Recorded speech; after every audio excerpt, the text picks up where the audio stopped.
in a neighborhood of good people. And like many neighborhoods, you have a variety of ethnicities and so on. But it's special because the people that have been here a really long time, they're real attached to the neighborhood. It kind of roots you from an African American perspective, and you can see in Peoplestown opportunity if people want that opportunity. I think that we overall try to look out for each other as neighbors. We work very hard to develop our neighborhood and just kind of like try to make it a more vibrant environment for those trying to do business and also do life here over the past 10, 12 years. Well, it's been a tough year. Of course, we've had not only the killing of Rayshard Brooks, but the pandemic as well, and all of the economic impact of that on people in this community. Obviously, the shooting was tragic in every way possible, and given that it was right down the street from us, it definitely had an impact on the people who live here, raised or increased, let's say, the fear that people have of policing and the worry that, you know, somebody else from around here could be next. And so I think there's always been a concern about the way that the police treat neighborhoods like this, but I think that was elevated significantly after that shooting. It was shocking when it happened. Like, number one, we're in a couple of months into the pandemic, and then number two, something like that had never happened here. I mean, you know, and I mean, we just weren't expecting it, especially the timing of all of this was so strange. And then now you're saying it's been a year, and it's like, wow, it's been a year.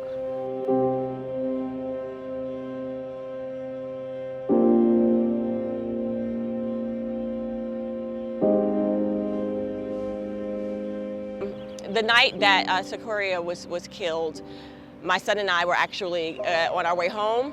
We had been over to my sister's house who lives in East Atlanta, and we were on the way home, and we pulled off the exit right here, which is what we always do, pull off the exit, go down University Avenue and into our neighborhood. But they had the streets blocked off with all the concrete pillars sort of in the middle of the street so that people couldn't come through. And at that time, the conversation around the neighborhood was that, you know, they would let in African American people, you know, in light of the shooting. And so my son, who at the time was 6, was in the back seat. And when we pulled up right near where the liquor store is, I noticed a lot of people in the street, but I saw a man with a shotgun in the middle of the street. And as you can imagine, it was very disconcerting and frightening. And so I decided to make a U-turn.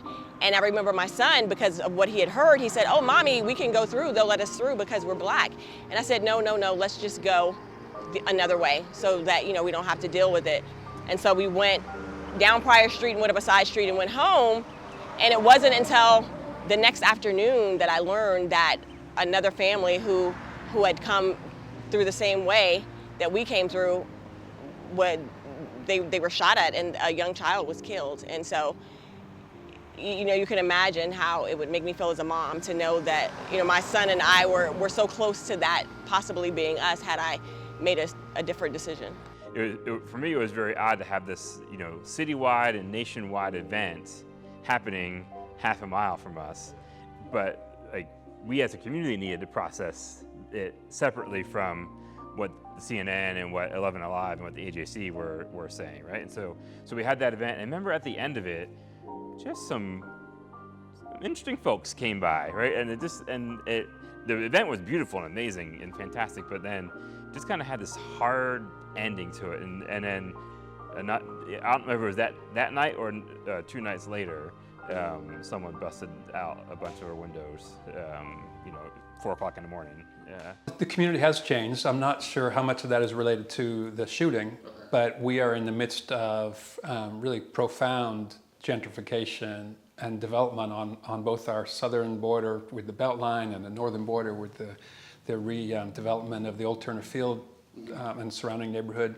So I think you layer that on top of the racial unrest and fear, on top of the pandemic, it has been a tough year for people. And we've seen in our food pantry a significant increase in demand for food, and just a huge increase in need for rental assistance, utility assistance, as people are trying to stay in their homes, trying to keep their lives together. Thankfully, one of the organizations local to the neighborhood, the name of the organization is FCS. They've addressed the food desert by putting a grocery store in our neighborhood, and it's just fresh vegetables and stuff like that. So that helps the neighborhood and also employs people. But losing this space it definitely affected. We have no fast food restaurants. And if you ask any maybe fast food chain, they don't want to put a restaurant in this area. So for us, it was definitely a loss. Yeah.